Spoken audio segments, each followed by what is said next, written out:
hello, thank you for joining me today. This is Liz Wright from Liz at Home. Today I'm going to be doing a colour and chat from this book, Les 4 Saisons Fantastiques, the 4 Fantastic Seasons by Pegasus Colouring. The artist is Fafa Hay. And this is not a colour along or a how-to or anything. It's just a moment for me to kind of chat. And there's such a pretty book, and I've never coloured in it, so it's also going to be one of my, for the hashtag Colour Your Stash November. So this is going to be for that. I'm using 3 pencils on this Northern Lights kind of picture. I think it's such a gorgeous picture. I love the artwork generally in this book. I'm using Prismacolors on it, and I've done sort of 2 or 3 layers already. I'm probably going to darken the 1 layer that I've done so far and colour another one of the rounds, and I just feel like chatting about a bit about kindness and things like that, just for fun. As I mentioned, I wanted to blog, and I haven't gotten around to a blog. I might smooth this all out with some zest, and I might not. I'll decide when I've done it all. There is a little bit of white showing through on the paper, but in a way I quite like how it looks, so I'll decide when I've done more. So the 3 pencils I'm using is Prismacolor PC992, which is light aqua, Prismacolor PC903, which is true blue, and Prismacolor PC933, which is violet blue. And I'm just basically colouring with those. So I'm going to try and zoom in a little bit so that you can at least see me colouring, and then I'm just going to chat, not about colouring for a change, but about something else. So here we go. And let's just get us in screen before we start. And I know I don't want to flog the subject or anything, but these are things that I think about a lot and things that mean something to me. So I was looking, and I might have said some of this in previous videos, but I think I've got a lot of new subscribers, and I hope this interests you. If I'm boring you, please tell me kindly, and then I'll change some of my subject. But I was thinking of ways to add more kindness into your day, because I think a lot of us, if you look at the things that are available on Amazon, there are lots of kindness journals and kindness trackers and paying it forward and all of that kind of thing. So let's just look at some suggestions I've got of 5 more ways to add kindness in your day. So number 1 is practicing empathy.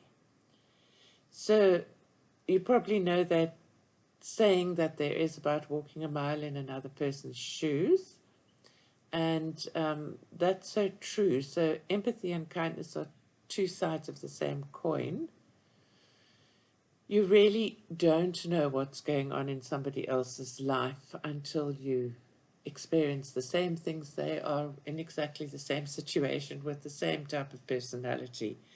So just trying to be a bit empathetic with somebody. They could be on a high, or they could just have received devastating news. They could be dealing with all kinds of problems. And if you are short-tempered or cutting in front of them, it can sometimes be the last straw. So why choose to hurt somebody when you can be kind? Excuse me, I'm just having a sip of water. The next way to practice kindness is to learn to listen. Sometimes just listening is the greatest gift you can give a person. If a friend or family member is having a rough time, they need to talk, and you need to listen. You might be able to help, or you might not, To start with, they need to be heard. This is something I found so often in my teaching at high school. Teenagers sometimes just need to be listened to. You don't have to sort their problems out for them. You can just hear them, and I think that's the same for everybody, young moms, older people, the elderly, your friends, your husband, everybody just need to be heard. The third thing is what I talked about in my last kind of blogging chat that I had, and that's gratitude. Be grateful. So often we focused on achieving the next goal. We're always trying to stay ahead, and that can make you unavailable or even short and terse. It can keep you focused on yourself instead of on others. I find that as a YouTuber, I often see people starting to burn out, and I find that in myself every now and then. I get quite tired, and I have to realize that this is something I'm doing because I love it, and so be grateful that the opportunity is there for things. So try sitting back and looking around. Start to feel grateful for everything you have and all you've achieved. I think every one of us has achieved more than we give ourselves credit for. I get letters from people, and I love hearing from people. I love hearing in the comments from people. And I think a lot of us feel unworthy, but nobody is unworthy. We're all capable of something, and we've all achieved something. If you've achieved a smile, if you've climbed out of bed, if you've made yourself a cup of tea, if you're bedridden and you couldn't get out of bed, but you woke up today and you smiled, you switched on a TV, you switched on a radio, you switched on your phone, you've achieved something. Be grateful for that and be proud of yourself for what you've achieved. So when you're grateful, it sets you up for being in the kindness kind of mindset. Instead of focusing on getting more, you start to feel like sharing the love. So if you start every day by setting your intention to be kind, so again, I spoke once before about possibly having a positive mindset kind of journal, and sometimes journaling or just thinking, setting your intention to be kind, consciously choosing kindness before you've even gotten out of bed gets you into that kind of kindness zone and makes being kind easier. You know that habits take several weeks to kind of stick. I've spoken before about habits.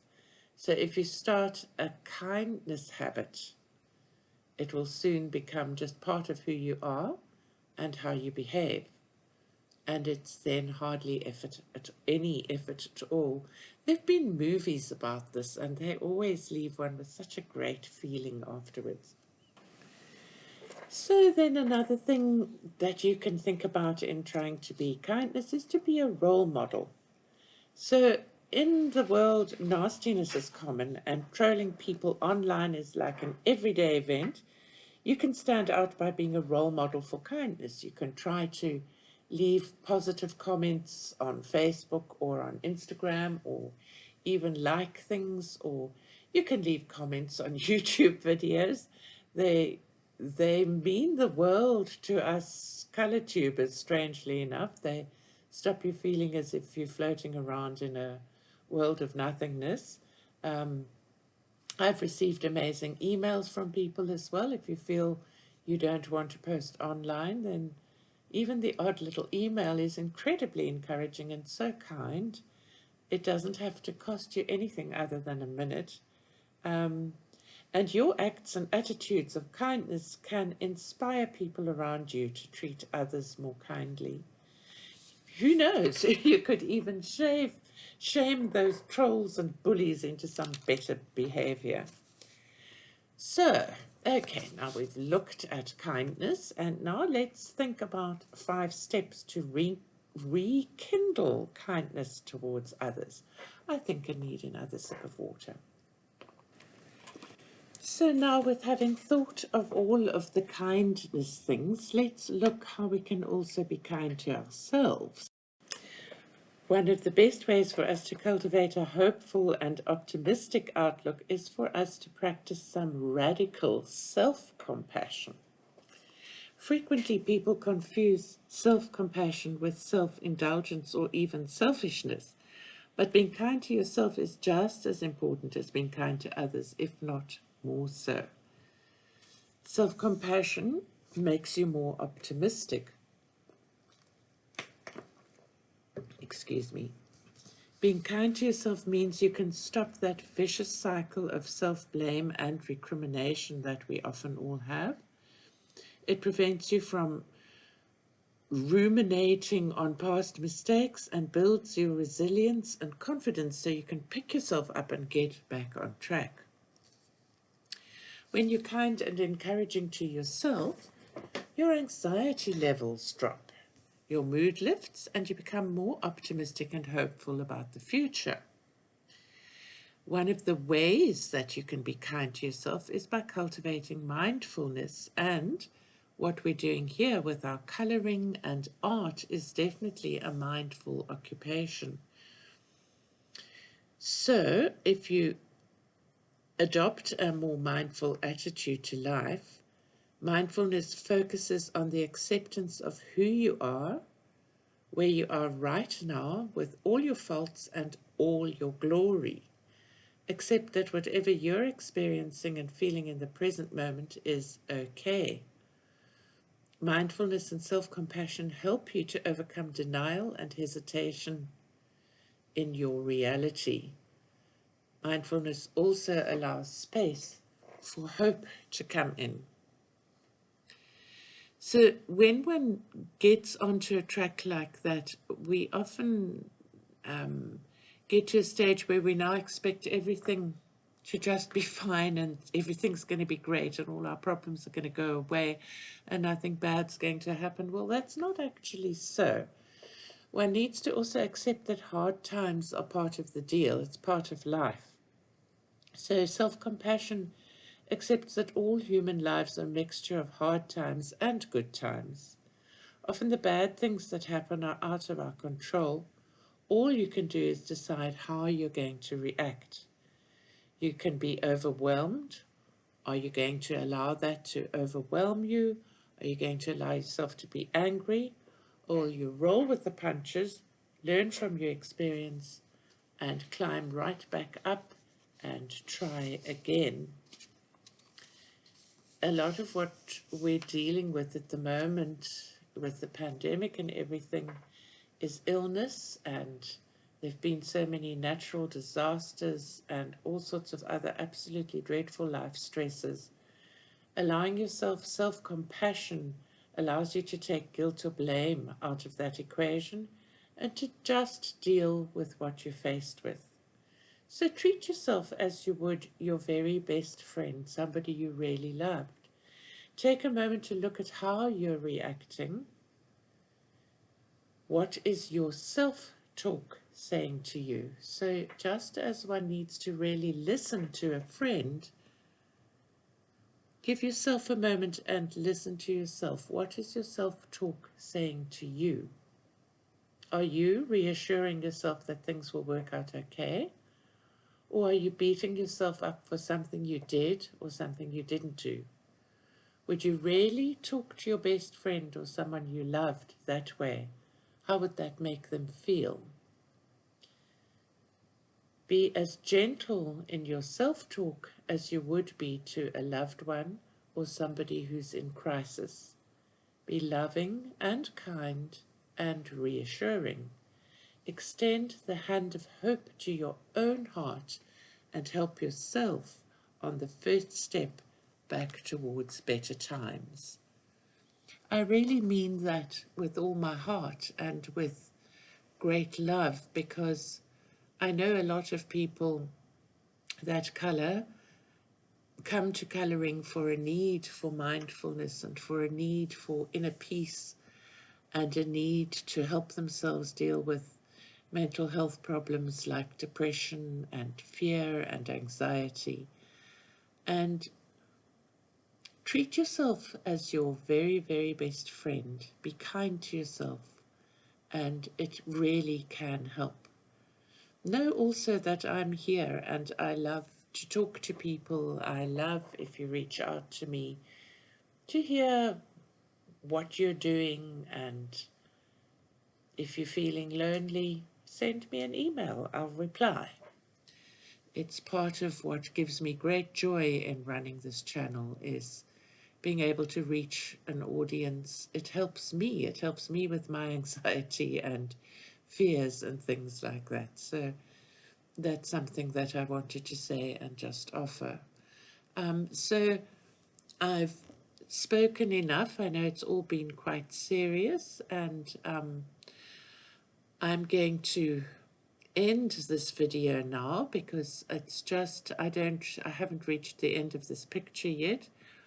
This is just a standalone colouring chat. It's not a how-to. I will show you the finished picture in my pictures I've coloured at the end of this month. And I wish you all a wonderful, colourful, kind, happy, and stress-free week and day. Lots of love to everybody, and thank you so much for listening and watching. Have a great day.